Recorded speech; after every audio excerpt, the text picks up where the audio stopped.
نکاح کن کن چیزوں کے کرنے سے ٹوٹ جاتا ہے؟ کوئی کہتا ہے کفریہ جملہ بولنے سے ٹوٹ جاتا ہے. دیکھو نکاح ایک تو طلاق دینے سے ٹوٹتا ہے, چاہے صریح طلاق ہو یا کنایا میں ہو. کنایا کا مطلب الفاظ گول مول ہیں لیکن آپ کی نیت طلاق کی تھی. جیسے آپ نے بیوی کو کہہ دیا آج سے تمہارا میرا تعلق ختم, اس میں نیت اگر طلاق کی ہوگی تو ہوگی, ورنہ طلاق نہیں ہوگی. اور صریح الفاظ جو ہوتے ہیں ڈیورس کا لفظ یا طلاق کا لفظ, اس میں نیت ضروری نہیں ہے.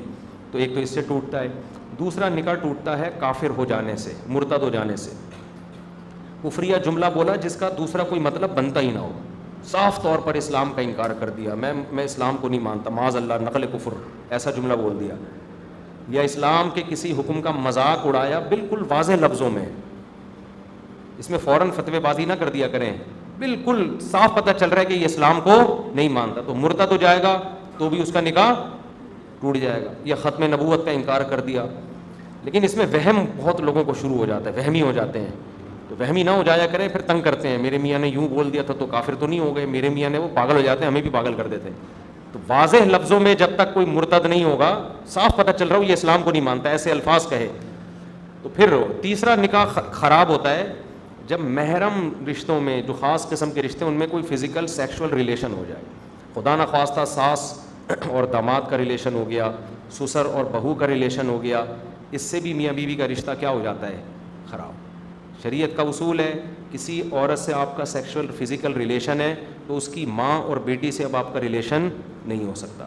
تو جب اپنی بیوی کی ماں سے ریلیشن ہو گیا تو اب اس کی بیٹی سے وہ کیا ہو جائے گی؟ حرام. وہ تو ساس تو پہلے ہی حرام تھی, بیٹی بھی حرام ہو جائے گی. اسی وجہ سے ہم کہتے ہیں کہ بہو اور سسر کو تھوڑا ریزرو رہنے کی ضرورت ہے. عام طور پہ تو نہیں کہہ سکتے, لیکن بعض گھروں میں ایسا ہوتا ہے سسر صاحب بہو سے ہاتھ ملا رہے ہیں, یہ غلط ہے. بہو کو پیار کرنا ہے, بس اس کے سر پہ ہاتھ رکھا, بس اس سے زیادہ کلوز ہونے کی ضرورت نہیں ہے. اسی طرح ساسیں داماد کو سفر پہ آ رہا ہے تو جناب سینے سے لگا رہی ہیں, ٹھیک ہے بیٹوں کی طرح ہے, لیکن شریعت میں ایک احتیاط ہے. داماد کے سر پہ ہاتھ رکھیں, بس ہاتھ ملانے کی بھی ضرورت نہیں ہے. تو ان رشتوں میں تھوڑا احتیاط کرنے کی ضرورت. ویسے بھی غیرت کے بھی خلاف ہے نا, یہ شرم کے بھی خلاف ہے, غیرت کے بھی خلاف ہے.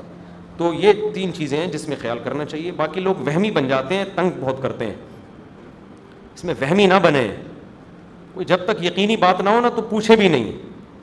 تنگ کرتے ہیں کہ وہ ایسے ہو گیا تھا, یوں ہو گیا تھا, مجھے شک ہے. تو شک وقت سے نہیں ہوتا بھائی, ایسے اپنے آپ کو مصیبت میں نہ ڈالیں. اتنے آرام سے نکاح نہیں ٹوٹتا جتنا لوگوں نے بنا لیا. جب تک توڑیں گے نہیں. ایک صاحب نے مجھے کہا کہ میری بیوی نے مجھے بھائی بول دیا ہے. میں نے کہا تیری بیوی تو تجھے 100 دفعہ طلاق بھی دے دے تو نہیں نکاح ٹوٹتا, عورت کے کہنے سے تھوڑی ہوتا ہے. تو مرد طلاق دے گا تو ہوگا نا, اس کو وہم ہو گیا. تو ایسے تو ہر عورت جس نے شوہر سے جان چھڑانی ہو بھائی بول کے پتلی گلی سے نکل لے. وہ کیا خیال ہے, عدالتوں میں کی ضرورت ہی نہیں ہے پھر.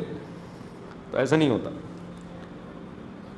آزاد کے لفظ میں لوگ بہت وہمی ہو جاتے ہیں.